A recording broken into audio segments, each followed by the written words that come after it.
Dapat excite ka. Okay. Tumago po tayo sa mga talata. Magbabasa muna po tayo ng mga talata po. Sabi po dito, sa binasa ni Ira, ang sabi dyan yung balak, sabi niya, ang tamang pagbabalak. Dito sa Point Bible, ang sabi niya, ang mga plano ng masipag ay patungo sa kasaganaan. Ngunit ang bawat nagmamadali ay lumahantong lamang sa kasalatan. So, ibig sabihin po yan. Sabi natin sabay-sabay, plano. Okay.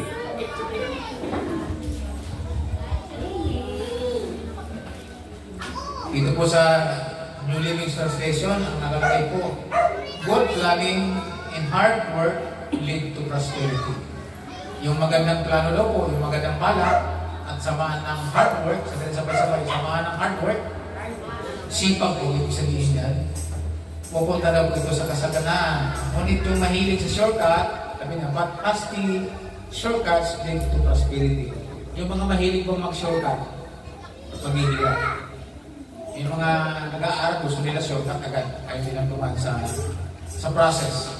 Sabihin natin sabay-sabay process. Ang plano dapat dumadaan ang process.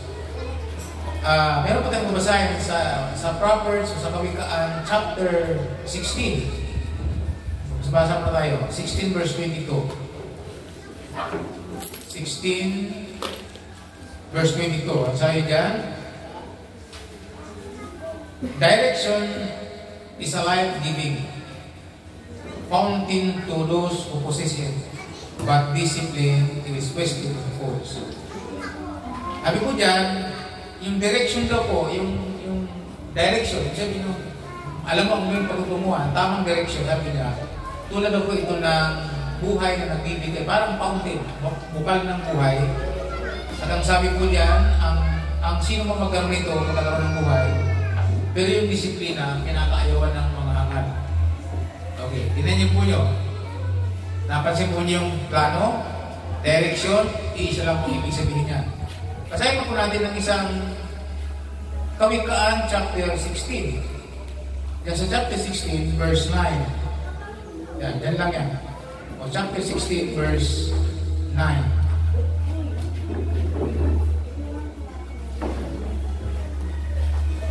Sabi niya, we can mix our plans, but the Lord determines our steps. Sa Tagalog, pwede tayong gumawa ng mga plano, pero ang Panginoon lamang ang nagpapakaloban lang ni Lord na natutupad.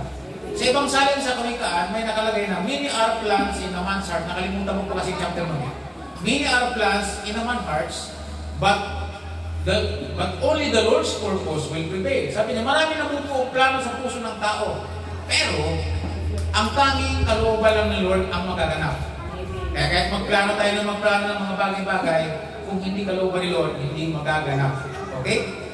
So, meron po pong isang talata. Basahin po natin itong Proverbs 21, verse 30. Sabi sa 30, no human wisdom or understanding or plan can stand against the Lord. So, wala daw kung talino ng tao, karunungan ng tao, unang pagunawan ng tao, plano ang pwedeng tumayo o makakalaban sa plano ng Diyos. So, gusto ko malaman ninyo na pag-usapan po natin ngayon yung tungkol sa plano. Di po ba nakaaral tayo ng management? Nagpipreaching po tayo ng management para ang bawat isa sa atin ay marunong sa tinatawag na pangangasiwa sa lahat ng aspeto ng ating buhay. Tingnan po ninyo yung pagiging manager ng bawat isa sa atin. Nais ng Diyos na matutunan natin ito. Kaya nga po, nakakadalawang series na po tayo. Una, pinag-aralan po natin yung mga formula. Tapos yung nakaraan, di ba may learnings tayo nakaraan tungkol po sa management. At ngayon, pupunta po tayo sa tinatawag na unang formula ng management. At ang unang formula ay ano? Planning. Ang unang formula ng pamamahala o ng pangangasiwa ay plano. At ang sabi ng Bible, Hindi ang Diyos ang nagpaplano. Ang plano ng Diyos ganito. Pagkita nyo, ano ba ang plano ng Diyos? Ito kung natin malaman, mababasa po nyo yan sa Ephesians, chapter 1, chapter 2, chapter 3. Doon nyo mababasa yung lihim na panukala o plano ng Diyos na gusto niyang maganap sa darating na panahon. What is the plan of God? Ang sabi po ni Apostol Pablo, ang lihim na panukala o lihim na plano ng Diyos o balak ng Diyos na tinakda niya ay ito, na ang nasa langit at nasa lupa ay pag-iisahin. Ano ba mayroon sa langit? Mga anghel ng Diyos. Ano ba nasa lupa? Mga taong sumampalataya sa Panginoon, pag-iisahin na lang sa darating na panahon. That's the plan of God. Palapakan natin ang Panginoon. Kasama ka sa plano ng Diyos. At ang sabi ng Bible, hindi ka pa pinapanganak, pinili ka na para masama sa plano yun. Pero ang sabi ng Bible, ang Diyos hindi nagpaplano para sa sarili natin sa individual. Although kasama ka sa plano ng Diyos, pero ikaw pa rin ang pipili na yung destinasyon kung mapapasama ka sa plano ng Diyos o hindi. Sabi dito, ang Diyos hindi nagpaplano, ang tao nagpaplano. At ang Diyos ang nagpapatupad ng plano niyo. Ibinigay ng Diyos ang pagpaplano sa tao. Sabi mo sa tabi mo, sa iyo ipinintulot ang magplano. Pero ang Diyos ang magpapatupad kung gusto ng Diyos o hindi. Napansin po ninyo, ang pagpaplano ay napakahalaga. Napakahalaga. Never po nagplano ang Diyos na magpatayo ng templo niya. Hindi po niya plinano, iniisip. Sinabi nga po yun, anong plano po na magpatayo ng templo? Hanggang ngayon ay tatayo ng third temple. Anong plano po niya nang galing po kay David? Galing po sa puso ni David ang pagpaplano ng pagtayo ng templo. At ang sabi nga niya, masdan mo, sabi niya, sa propeta Nathan, sabi niya, Nathan, nakikita mo, ako nakatira sa palasyo, pero ang tulda ng tipanan ay nasa tulda lamang. Ang bahay ng Panginoon nasa tulda lamang. Sabi niya, ako'y nagpaplano na ipagpatayo siya ng isang kahangahangang templo. Isang majestic temple na punong-puno ng ginto at kung ano-ano pang mga mamahaling bagay. Isang templong majestic na yung templo na pinatay ni Solomon. Hindi si Solomon na nagplano nun. Si David po ang nagplano nun. Kaya ang sabi ng propeta, sige, gawin mo ang iyong binabalak sapagkat ang plan mo, yung iyong binabalak gawin mo sapagkat sumasa iyo si Yahweh. At idinulog po yun ng propeta sa Diyos. Tapos pinabalik po ng Panginoon ng propeta Nathan at sinabi kay David ng ganito. Bagamat hindi ako humingi ng ano mga bagay na plano tungkol sa pagkapatay sa inyong mga pinanggalingan lahi mula kay Moses hanggang sa ngayon hindi ako humingi. Pero yan, plinano mo, sabi niya, papahalaga ko ang plano mo yan, magtutupad yan. Pero ang sabi ng Diyos, pero hindi ikaw ang magpapatayo ng templo. Ikaw lang ang gagawa ng plano. So mababasa po ninyo sa ating mga pag-aaral na nakaraan sa mga devotion sa 1 King, 2 King, mababasa po ninyo na yung planong ibinigay na yun ng Diyos kay David. Ang ginawa po ni David yun, hindi lang yun nasa isipan lang. Ang ginawa, pinagawa po ng blueprint po yun. Sabi blueprint. At ang sabi ni Solomon, buong detalye na ginawa ni David sa pagpaplano, buong sikap, buong ningas, at buong pag-aaral, pag-iingat kung paano gagawin yung templong ipagagawa. Ano mga gagamitin? Lahat ng yon. Sa katunayan, wala po pong mga ipong mga materyales si David ng mga time na yun, ang plinano po niya yun. Meron po siyang kayamanan, meron siyang pagkinagharian, pero po yung blueprint at yung pinanses o materyales, wala pa. Nasa kanya pa at nasa buong kaharian pa, nasa tao pa. So, nung sinabi, pinagawa po ang blueprint, ang plano. Sabi natin sabay-sabay blueprint. At yan po ang pag-uusapan natin. Ang plano, dapat ang bawat isa atin mayroong blueprint. Sino po sa inyo nagpatayo ng bahay na mayroong blueprint? Hindi po ba wala? Kasi yung kung gumawa, siya mo may plano, siya nakakaalam. Kasi pag wala siya, hindi magagawa. Well, nasa kanya nasa isip po niya yung plano. Pero po yung iba, dahil hindi marunong yan, nagpapagawa po sila ng plano sa engineer. At para kahit wala po siya, mayroong foreman na magpapatupad, kasi yung foreman marunong magbasa ng plano. Ang trabaho po ko sa construction, sinamahan ko po yung kapatid ko, yung panganay niya kapatid, si Nasirang Bernie. Sabi niya, samahan mo muna ako na 1 linggo rito sa trabaho. Kaya ang trabaho ko sa construction ng may isang buwan para lang huwag umalis sa trabaho yung isa. So, hanggang sa maging alalay po siya ng foreman. So, yung foreman, kahit wala po yung engineer, wala yung architect, wala po yung may-ari na nagpapagawa, matutuloy ang construction dahil mayroong blueprint. Sabi natin, blueprint. May marunong magbasa. Na mga kapatid, napakalaga po ang balak, plano. At ang plano yan, ang dapat hindi manatili nandito sa isipan. Kailangan po yan maisa plano. Magkaroon po tayo ng blueprint na tinatawag. Nasusundan. Napansin nyo na wala si David, pero yung plano niya natuloy. Bakit? Naka-blueprint. Hindi si Solomon ang gumawa ng plano na pinatupad ng Diyos. Sino nagawa? Si Haring David. Kasama ang kanyang mga tagapayo sa pagsulat. Detalye yun. Buong detalye ng gagawing templo, si David po ang nagplano nun. Kasama po ang kanyang mga tauhan. Siyempre, hindi naman talaga siyang gumuhit. Meron talaga siyang tagaguhit. Sinasabi niya, dapat ang portiko, ganito, ang altar, ganito, ang gagamitin ilaw, mga ganito, mga portiko-te. So, ganyan. Pag kukuha kayo ng balang gusto mo niyan, kung anong sino kukuhain niyang master sa paggawa ng mga ukit-ukit na yan. So, buong detalye ng plano, naka-blueprint po yun. Kaya ngayon, kung uusapan po natin ngayon, when it comes planning, sabi niya, kung sa management ang kailangan plano, dapat po naka-blueprint. At ang paksa kong ito, very generic para sa lahat ng ito. Hindi lang ito pang simbahan. Kasi, di ba, ang simbahan, ang simbahan, yung plano po tayo magpagawa ng malaki-laki na maglalaman po siguro ng mga 350 to 400 seating capacity na meron po mga tuluyan pa sa taas ng mga bahay-bahay na kung magkaroon man ng cement, dinadayo tayo, pwede po yun. Pag naayos ko yung lupa, papaplano po natin yun. Kukuha po tayo ng master architect na mag-drawing doon sa gusto nating mangyari o ano yung mga design. Ano yung itsura ng kalalabasan. At pag nagawa ng blueprint po yan, nag-blueprint yan, andyan yung plano. Ang kailangan na lang yan, yung sunod nating topic. Unahin muna natin itong blueprint. Sabay-sabay, blueprint. Yung plano, yung master plan. So sa management, sa church, sa gobyerno, sa bawat inhinyero, sa bawat individual, sa family, mahalaga po ang blueprint. Yan po usapan po natin. When it comes management, mahalaga po ang plano. Dahil ang sabi, pag walang plano, tanongin mo katabi mo, ano ba plano mo? Plano niya, ay sabi niya, plano ko maging kapwa para maging mayaman. Para lang tayo niya nasa radyo. So, ulit. Kung may plano ka sa buhay, kailangan po yan ma-details. Maditalyan ka, dapat maditalyan po yan. Pag-usapan po natin ang plano. Ano po yung mga paplanuhin natin sa buhay natin?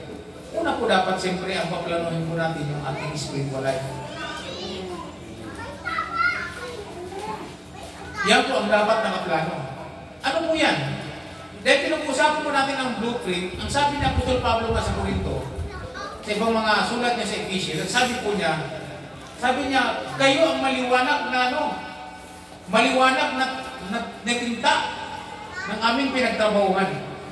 Hindi tinta na naisulat, hindi yung tintang pang blueprint. Sabi niya, kundi kayo mismo ang katibayan ng aming mga pagpapagal.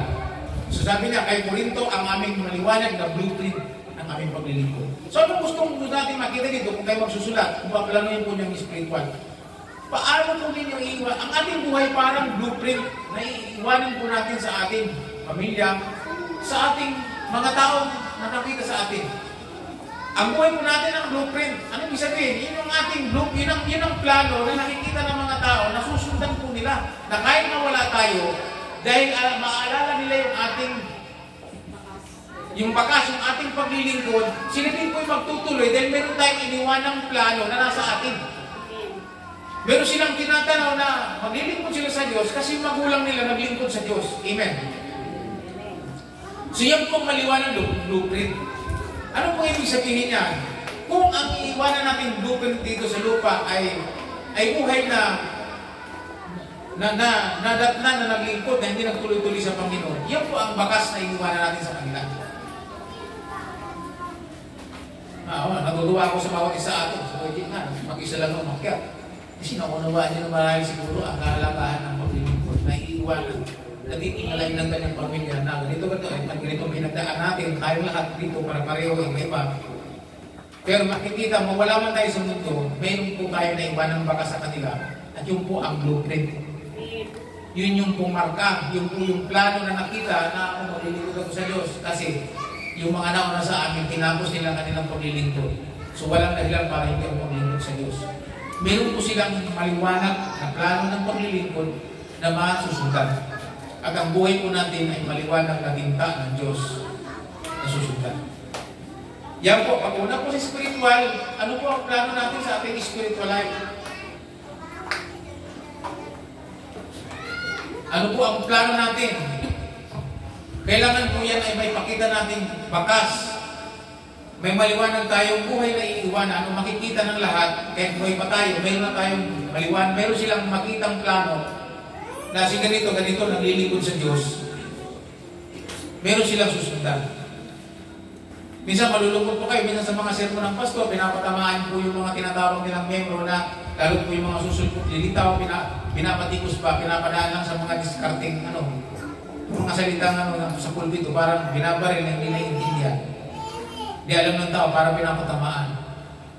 Dito, hindi natin kailangan yun. Ang sermon po ngayon ay tungkol sa blueprint, tungkol sa plano, tungkol sa pattern na susundan po ng tao, mawala man tayo, mayroon kayong katiyakan na yung mga nakakabasa ng dating buhay, susunod sa Panginoon. Amen po ba? Amen. So, sabi mo sa katabi mo, blueprint ka na binabasa, sinusundan ng tao. Yung style natin ngayon, ang maiiwanan nating blueprint kung nakikita ng iba. Kapitbahay, sarili nating pamilya. Siyempre, kung tayo makikita nila sa atin, yung alam niya ang ating paglilingkod, yun yung blueprint na makikita ng iyong pamilya. So, yun ang plano nakita nila sa iyo. Pero kung makita nila yung alam ng iyong paglilingkod sa kahit anong klase mga circumstances, makakapagtuloy sila dahil meron silang blueprint na tinitingnan. So, hindi natin pagkakabayan. Una po spiritual, dapat nakaplano po yan. Dapat tiyak mo sa sarili mo na nasa Panginoon ka. Amen. Amen. Pangalawa, gagawin natin ehemplo ang ating sarili sa iba, lalo po sa pamilya natin. Na never natin makita ng iba, lalo ng pamilya natin, mga anak natin na maglingkod sa Panginoon, kung makikita nila sa atin na hindi tayo seryoso sa ating paglilingkod. So, kailangan makita nila sa atin dahil tayo yung binabasa nila eh. We are living Ephesians. Tayo yung buhay na kasulatan na binabasa nila. We are living blueprint of God. Tayo yung buhay na blueprint ng plano ng Diyos. Tayo yung buhay na plano ng Diyos na nakasulat na nakikita ng tao sa araw at gabi ng ating buhay. So, sabi mo sa sarili mo, ako isang blueprint. Isa kang plano ng Diyos. Dapat ang ating spiritual life, ang ating buhay na nasa Panginoon, nakaplano po siya. Minsan, iisipin natin, isang taon na mula ngayon, 3 taon na lumipas, ano na ang aking spiritual life? Diba? Minsan, pinag-usapan natin yan. Nag-start ka mag-devotion, after marunong ka na mag-devotion, ano ang kasunod niya?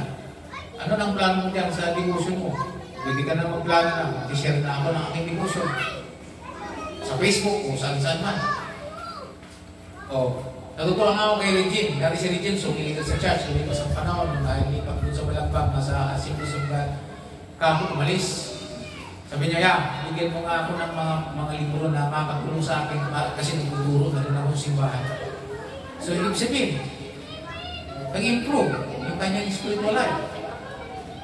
So, aside from that, ang kailangan po natin dito, yung pamilya natin, meron po silang susundan ng ating buhay. So, number 1, dapat paghandaan natin, nagawa natin ang plano ay ang ating paglilingkod sa Panginoon. Ako po, naging pastor pa ako, kailangan ko po magpastor.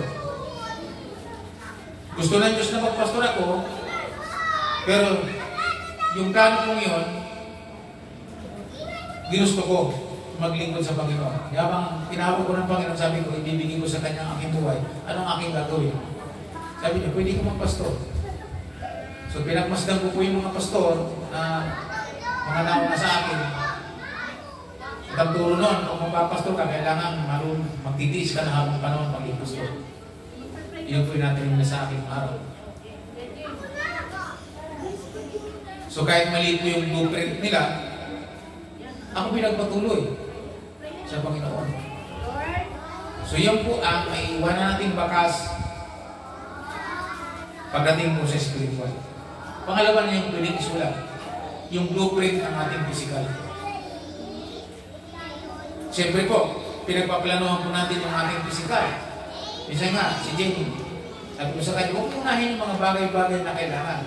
Unahin mo muna yung para sa kalusugan. Dahil ang kalusugan ay kayamanan. Dapat may plano tayo sa ating kalusugan. Inan po ba?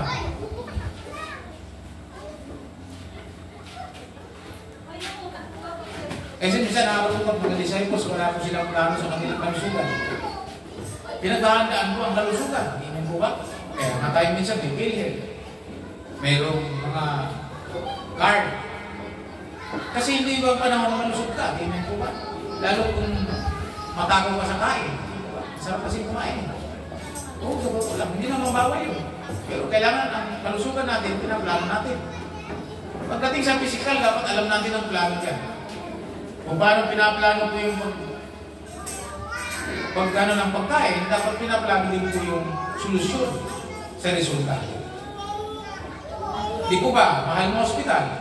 Tanongin niyo si Brother Aristotle. Rin ang palapakan natin ng Panginoon. Pinagaling siya ng Panginoon. H-bill. Medyo may kamahalan. Amen? So, kung wala pang plano sa iyong kalusugan, di ba nga dyan, merong mga, mga IV, more patient po kayo, indigents. O maganda yan. Dapat nakaplano po yan.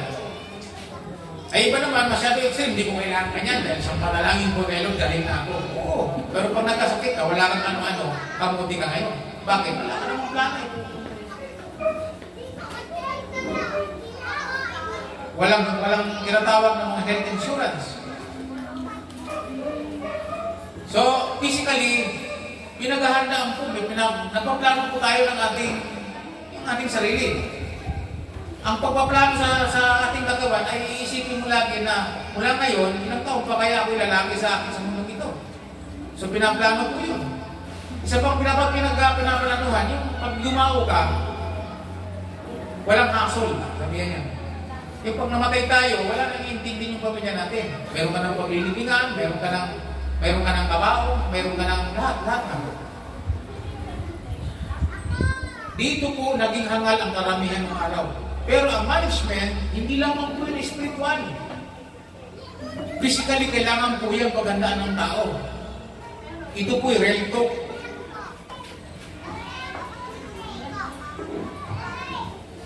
Yung tiyahin ko nga, ayaw daw kumain. Buti na lang.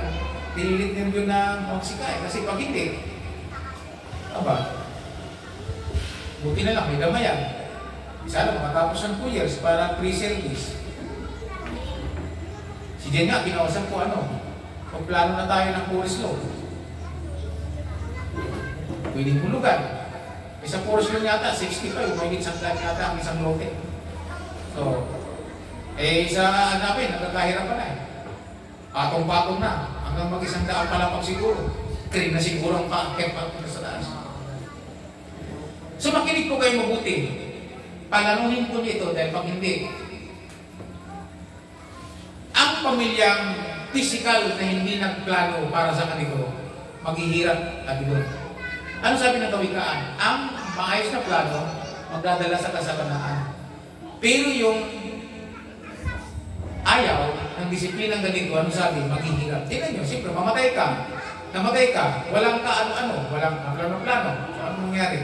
Sino maghihirap? Yung naiwanan mo.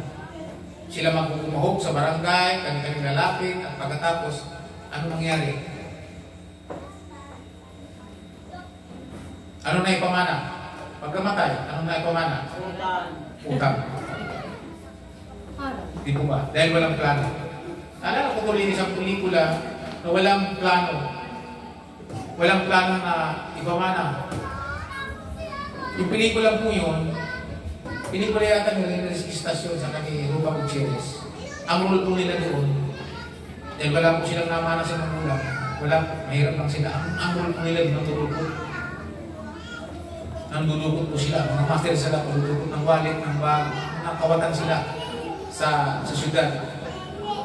Tapos ito nga yung tatay ni Rene Cristas, biglang namatay.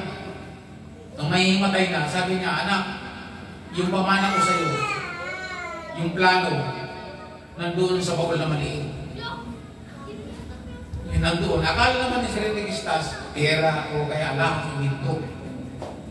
Nung mamatay yung tatay niya, binuksan yung maliit na baul. At wala namang naman. Mayroon po siya nakitang kapirasong kapilat na babalunggol. Ito lang yung pamana ni tatay. Nung binuksan po niya, nagulantang kong dalawa, ang sabi ko na sa sulat, anak, takbo. Ibig sabihin, mandulukot ka, takbo ka. So, yung pala, mandulukot din yung tatay niya, ang napamana sa kanila, yung mandulukot. Kasi, tanongin mo sa tabi mo, ano ba yung papamana mo? Parang nagtabi. Pumili kasi yun eh. Yun ang patawad tayo. Anak, takbo. Sabi nung dalawa, hindi. Nang mandurukot din para itong tatay ko.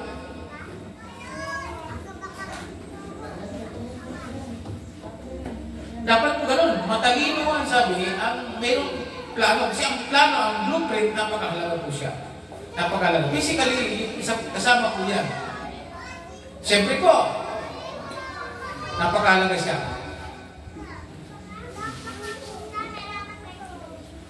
Nakailan na tayong dalawa na dapat lagay ng blueprint.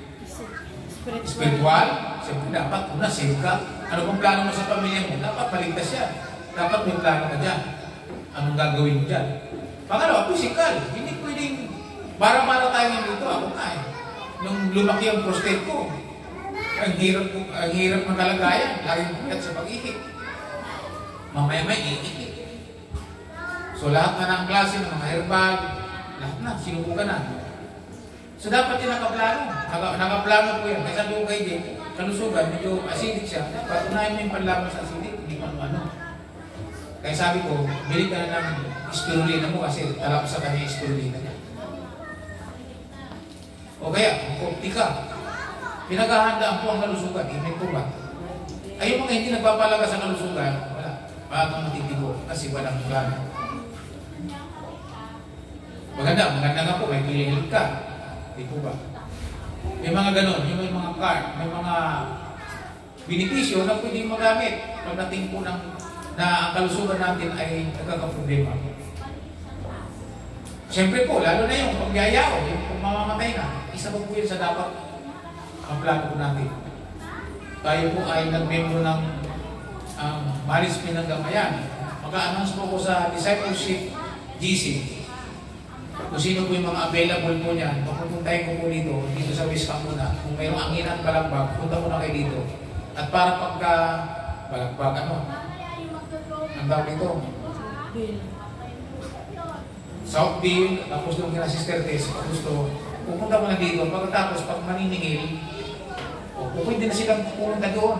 Pupunta na lang kayo sa iipunin na lang kayo sa araw ng pagsisingin ng kolektor, ng coordinator. Yan po ay napakalaga. Biyaya po ito. Magandaan po natin yun. Kasi,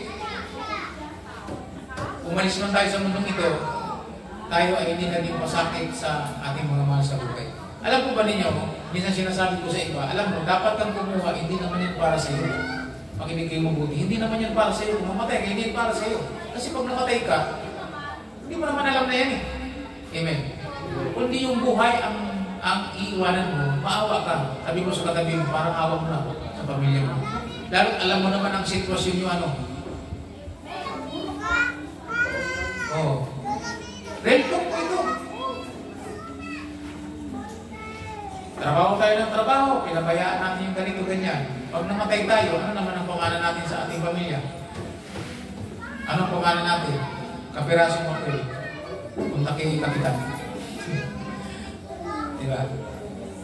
So, yung plano, yung blueprint ng ating katawan, akin na isipin sa plano natin, ang bibiruan sila doon. Sino ba nang bibiruan? Si John Reyes at si Meng Gorio. Nag-uusap kami tungkol sa gamayan.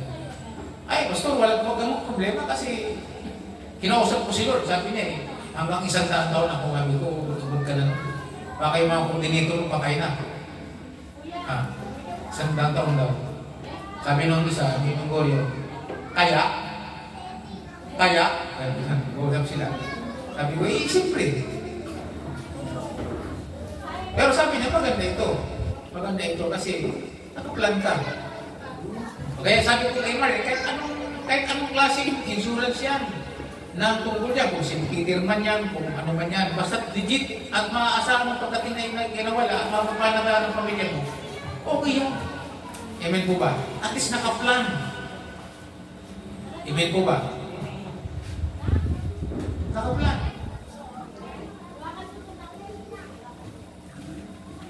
Pangatlo, na dapat may blueprint, may plano. Siyempre po, ang ating emosyonal, yung ating mental.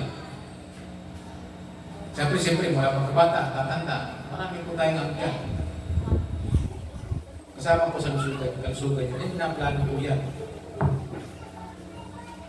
Siyempre po, sa pisikal, tulad ka ako ngayon, may nag-o-offer sa akin na sabi niya, mapabalik ang paningin mo pagka yung iron stick ang ginamit mo. So kaya lang, yung presyo, iron stick din. 8,400 salamin. Sabi ko, wow. Kasi siyempre yung asawa, sabi niya, ay, hindi, wala naman. Tsaga mo na yan, hanggang nagagamit pa. Kas yan. Sabi ko, doon sa, kasi subukan ni Pastor Larry, Mr. Gemma, ni Ate Gemma, Pastor, sasamahan kita. Kahit ikaw lang muna, sabi ni Jerry, basta gano'n, speaking tongues. O, siyempre, wala eh. Yung seeking to the Holy Spirit, maingay. Mga kapatid, pinaplano, by ano siguro? O sabi niya, siguro, by November siguro, kuha na tayo ng plan natin sa ano, sa isa lang muna, sa Forest Lawn, para daw maging namatay ng medyo social. O diba?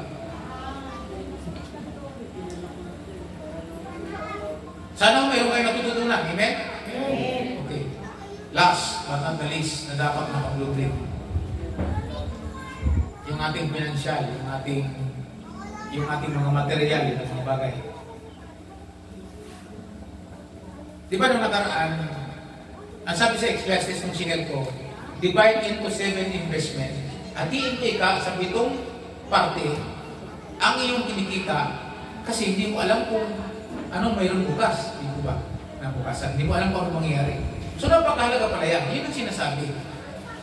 Sabi nga ni Jay, bayaran natin ang isis mo kasi pagtanda natin, pagdating mo ng 60, tigil ng hulog sa SSS, meron ka ng pensyon. O kahit hindi ka na nagtatrabaho, may pensyon. Iyan po'y plano. Maganda po siya.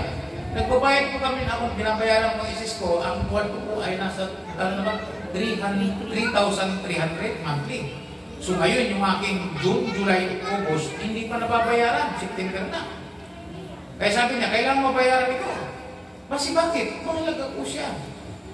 Yung pag-ibig DJ, kailangan mabayaran. Sabi niya gano'n. Kasi para sa bukas po yan, na kapag kami matatanda na, hindi man kami suportahan ng mga anak niya, meron po kaming monthly income.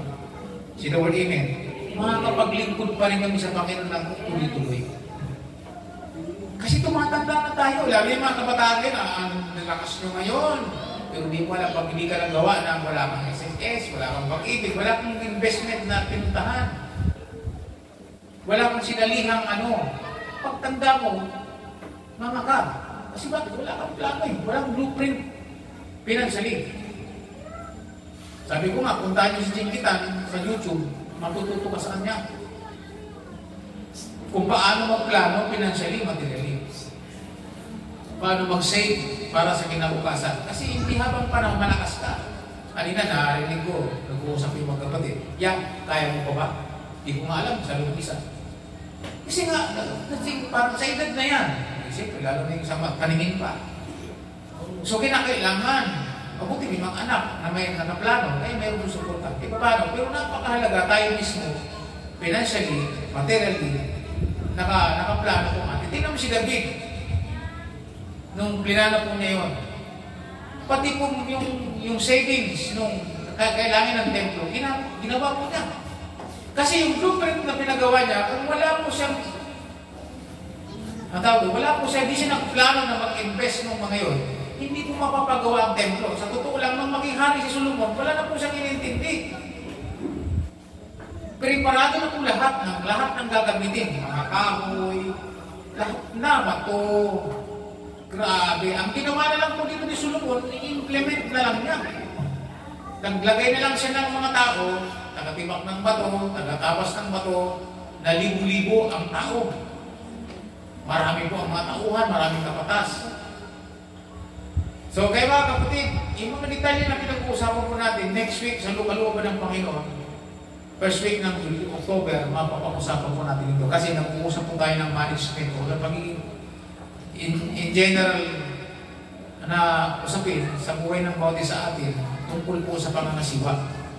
Dahil since na tayo po yung mga tagapangasiwa ng ating sarili at ng ating buhay, at dahil dyan, ang Diyos po ang pinahintulutan ng Diyos na tayo magplano, tayo magbalak, pero si Lord ang magpapa-implement. Siya po ang mag-a-approve kung pwede o hindi. Amen po ba? Kaya napakalaga ang pag-aaral sa plano ng Diyos. Dapat ang plano natin nakaalayin sa Diyos para pag ito'y mangyari. Amen po ba? So, sa ating spiritual, kahit magplano tayo dito na magplano kung ang buhay natin malayo sa Diyos, hindi mangyayari yung mga gusto natin.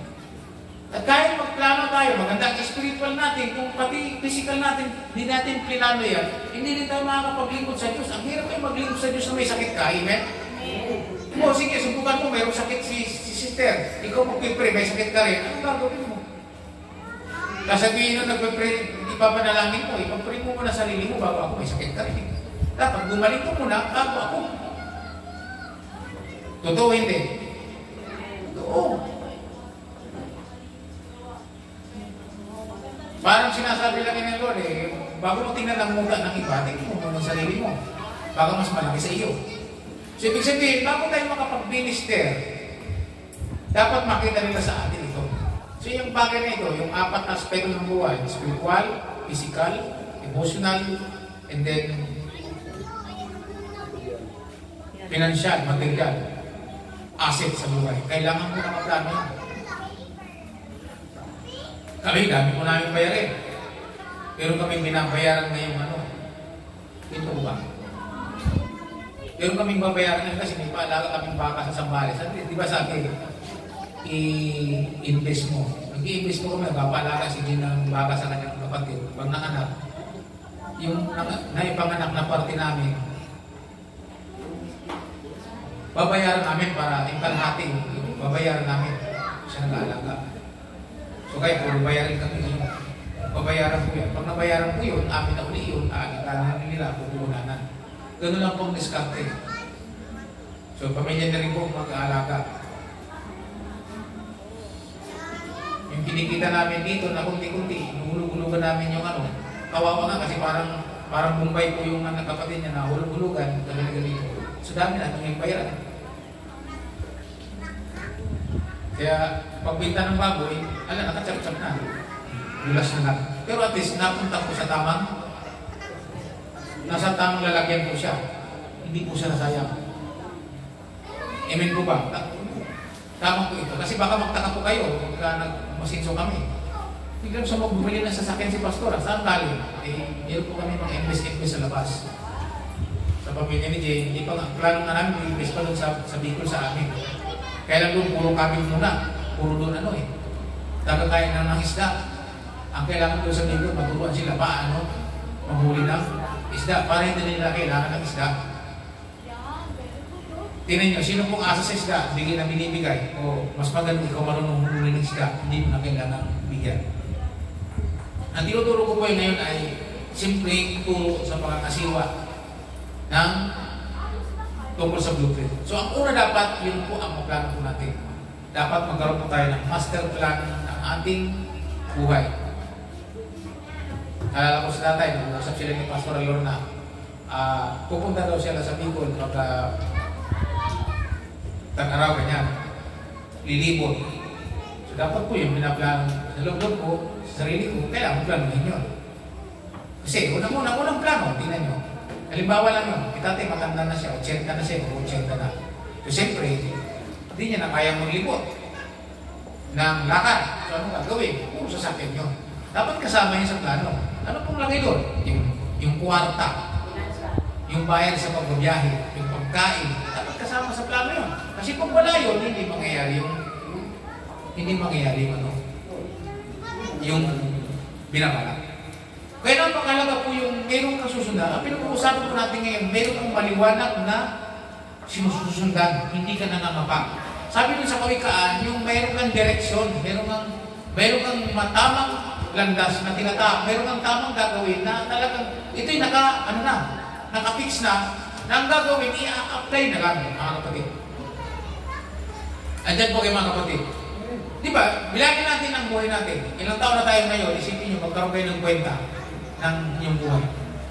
So dapat bilangin ninyo ang buhay nyo kung hanggang kailan ka mabubuhay. Pastor, paano mo bibilangin yan? Di mag-pray po tayo katulad ni David na sana doon, sabihin mo sa akin kailan ako mamamatay para magugulo ang aking buhay sa paglilingkod. Pero ang Diyos natutuwa sa mga taong nagpaplano ng kanilang sarili. May 4 na aspeto na dapat pinaplano, mga kapatid. Huwag niyong kalilimutan yan. Pag-usapan po ng mga sa learning, spiritual, yung ating katawan, siyempre, ang gandang pag-usapan ko, halimbawa, sa Damayang Pinoy, dahil siyempre, Damayang Pinoy, usapan po, ang pinag-uusapan doon yung mga namamatay, yung mga kabaong, yung mga kulay, kung ano-ano.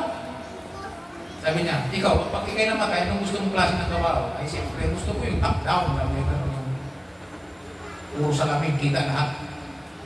Yung gano'n. Bubbles pa ang tawag nila doon. Nagkakahalaga yata ng 145,000. Yung mga gano'n. Yung pinag-usap-usapan. Tayo, ayaw natin pag-usapan yun. Kasi natatakot tayo pag-usapan yung tungkol sa kamatayan. Ano sabi ng Bible? Ang sino man natatakot sa kamatayan ay hindi patunay na ligtas sapagkat ang takot sa kamatayan ay tanda ng kaparusahan. Dapat na huwan. Ang kamatayan ay hindi kinakatakutan, kundi ito sabi kinakasabikan. Meron akong pastor ko na nakita, kasama ni Pastor Hadasa, na lagi na nagdisgrasya. Pag nag-preach kong buha, sabi niya, ito, buhay pa rin. Hindi pa rin mamatay-matay. Gusto pa naman mamatay rin para makasama si Lord eh. Pero hindi pa rin mamatay-matay. Ibig sabihin, gusto pa ni Lord ako mabuhay para makapaglingkod sa Kanya. Hindi siya takot mamatay. Alala ko tuloy si Pastor, si tatay, Pastor Valer Ramos, nang hinibigin sa post ko.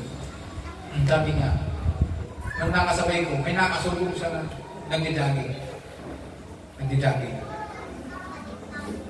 Tapos sabi niya, Jesus, ayaw mamatay ng maaga.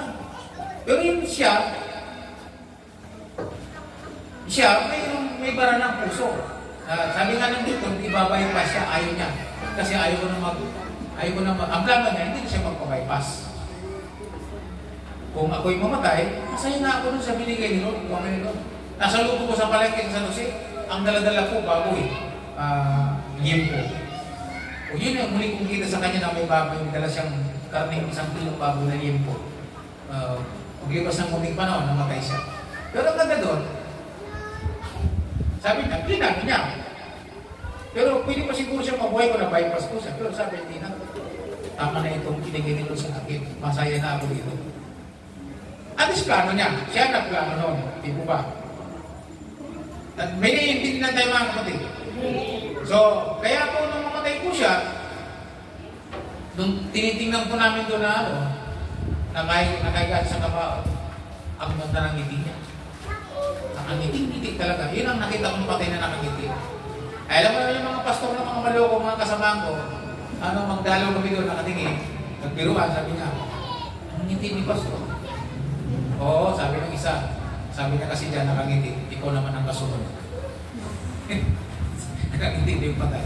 Nakangiti daw yung patay kasi sabi, kayo naman ang kasunod. Pero, maganda po yung attitude ni Pastor na namatay. Kasi siya po, alam niya na yung plano na Diyos sa kanya. Pinano po niya yun. Lord naman po bypass. Pinano niya, sundin na lang yung gusto ni Lord, nandun na siya mamatay. Pero, ang sabi po ng Diyos, ang tao ng kabalak, ang Diyos ang papatupad. Kaya ikaw magpaplano ng sarili mo sa paglilingkod sa Diyos. Gugulin ang ating spiritual, buhay, ating physical na buhay na ito.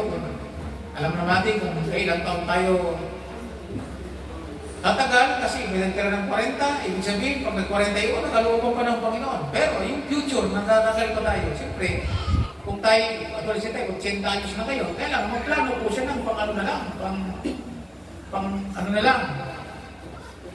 Ay, 80 na siya. Ibig sabihin, kung mabubuhay si tatay ng 90, meron na siya 10 taong itatagal. Pakinig kayo mabuti, ibig sabihin si tatay, hindi naaabot ng kunting panahon na lang itatagal niya sa mundo. Kasi 80 na sa next year eh. So sabi na, kung umabot siya ng 120, ako parusa na yun siguro sa kanya. Ano kayo tsura yun? Bigreaded, hirap nang bubuhay mo gano'n. So dapat, kung sa kanya, sa magpaplano, paplanuhin po niya ang buhay niya. Kung ilang taon ba natitira sa kanya, ibibigay ni Lord. Naiintindihan mo ba ninyo ang sinasabi ko? Kung 40 ka ngayon at magiging 80 ang edad mo, ibig sabihin, meron ka pang 40 years na pwedeng planuhin. Hindi pa tuwin. Meron ka pang magagawa sa 4 na area ng buhay.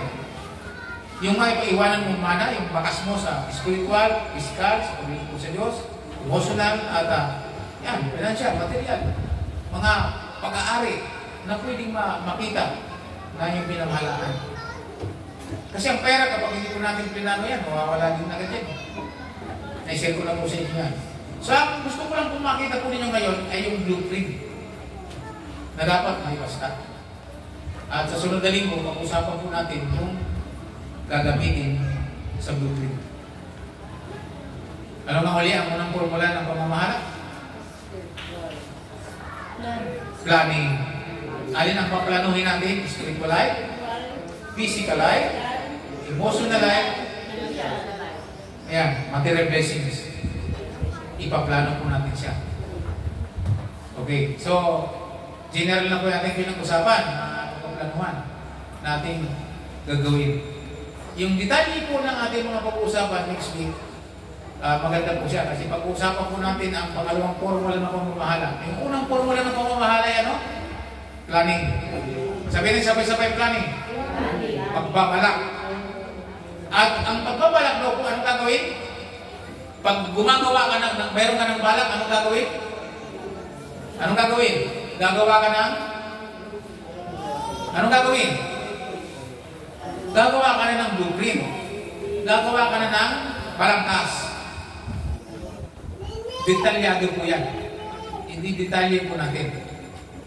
Paano? Halimbawa, estudyante ka ngayon. Halimbawa, high school ngayon. Ang aking ngayon, mag-aral. Pagka-graduate ko, magtatrabaho. Doon ka magpusimula ng iyong plano. Pagkatrabaho, pag edad ko ng 18, ang ibang plano. Bata pa lang siya, ang iniisip. Ngayong 16, 17, 15, 16, 17, gusto na mag-boyfriend, mag-girlfriend. Sabi ng magulang, hindi pwede, hindi ka palilisensya pag 18. Kaya pagdating 18, plano niya, excited siya. Pagdating 18, mag-boyfriend, mag-girlfriend ako. Okay naman yun. Pero ano bang plano mo sa buhay mo? Ang iba, maganda ang plano. Sabi niya, magtatrabaho ako. Meron naliligaw na 16 pa lang, sinama ng girlfriend. Pagdating doon, inausap ng tatay, sundalo pa naman ng tatay. Sabi niya, ilang taong ka na nga ito 16 po. Sabi niya, mag-girlfriend ka na, 16 ka pa lang. Kung madisgrasya mo anak ko, ano ipakakaya mo sa kanya buhangin? Sabi niya, umuwi ka, iwanan mo muna yung anak ko. Kung isinido ka niya sa anak ko, tapos ka ng pag-aaral, sabi ko nung sundalo, pagtapos ka ng pag-aaral, pagkatapos mo magtapos ng pag-aaral, Pagtrabaho ka kung anong gusto mong trabaho. Pag may trabaho ka na, bumili ka ng sarili mong bahay, siyempre, magkaroon ka ng sasakyan, balikan mo ang anak mo. Hindi ko tatanggihan. Grabe na, galit yung kabataan. Umalis. Pero bandang muli, napag-isip-isip po niya. Tama. Binalikan po niya yung babae, kasi niligawan niya, sabi niya, huwag kang mag-boyfriend ha. Sabi niya, antayin mo ko. Kasi mag-aaral ako, magtatrabaho ako. Pag may bahay na ako, may kotse na ako, babalikan kita. Nakalimutan ko lahat yun sa tagal ng panahon. Ang ginawa ko ng kabataang lalaki, yun nga nangyari sa kanya. Meron na po siyang trabaho, nagkaroon ng negosyo, nagkaroon ng sasakyan, nagkaroon ng sariling bahay. Hinanap po niya ngayon yung babae. Available pa din. Tapos nung umuwi sa bahay, nakasakay sa kotse, tapos sabi ng tatay, sino yun? Tay, ito yung dating ligo sa akin na binastik mo. Oh, ano sabi mo? Wala ho, naliligo lang po siya kung tatanggapin ko ulit. Ba't hindi mo pa tinanggap? Sabi niya gano'n ng tatay. Kasi yung tatay, alam niya, mayroon ng magandang kinabukasan. Kasi sumunod sa plano. Amen po ba? Sana lahat ng tatay gano'n. So ngayong umaga, yan po ang dapat natin. Yung mga estudyante dapat iplano po inyong mga sarili. Kasi yung mga nag-asawa na hindi sumunod sa tamang plano, walang kapalarong plano, asawa ng maaga, ang sabi, nagmadali, nag-shortcut, ang sabi sa kawikaan. Anong nangyari sa kanila? Babasahin po natin yung mahilig sa shortcut. Kaya ko tuloy yung pinsang ko. Wala dito siya. Hindi nga.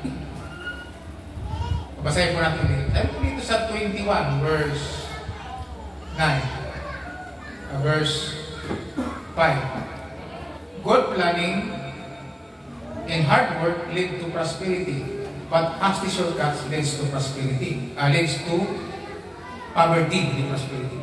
Poverty, kahirapan po. Huwag mag-shortcut, huwag magmadali. Lagi po dito. Dapat stick sa plan.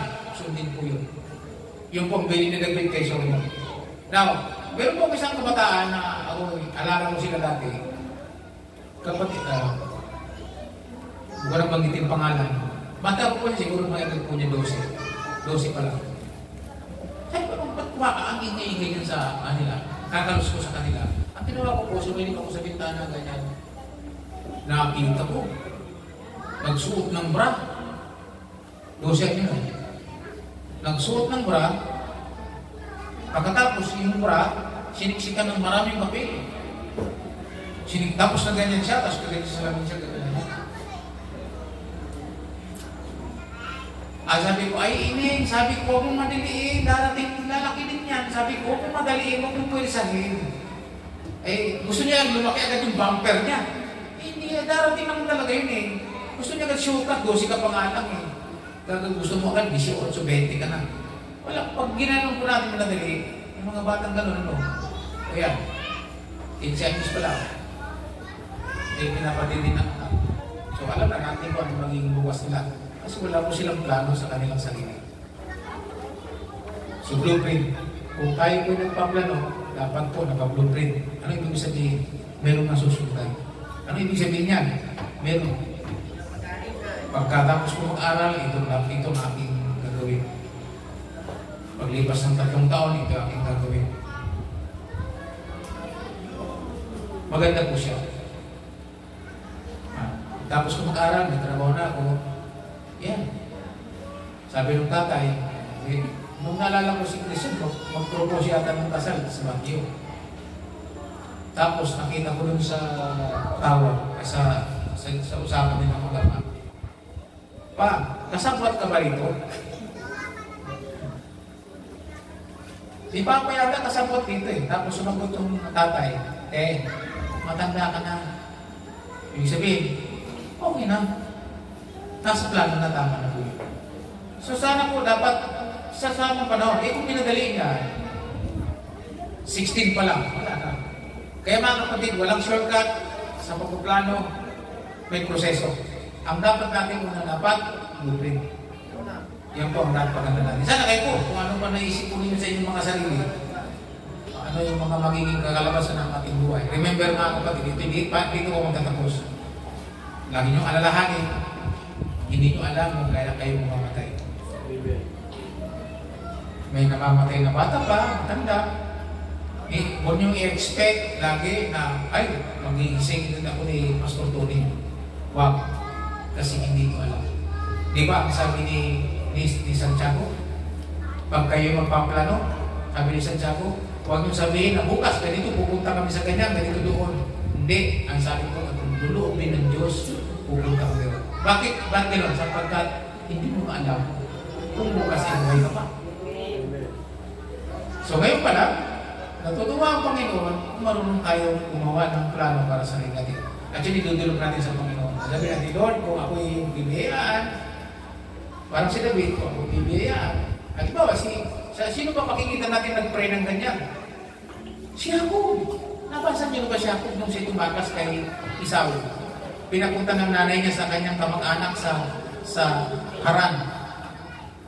Kasi baka patayin ni Esau. Kasi nagsumumpa si Esau. Nasabi ni Esau, pag namatay ng aming ama, papatayin ko rin siya. Mamatay lang si Tatay Isaac. Pag namatay siya, papatayin ko rin siya ako. Kaya sa takot ng nanay, sino ba yun? Si Rebecca. Pinadala po nito, pinaglakbay. Nung nandun lang po siya sa paglalakbay, nung natulog, siya naglalakbay.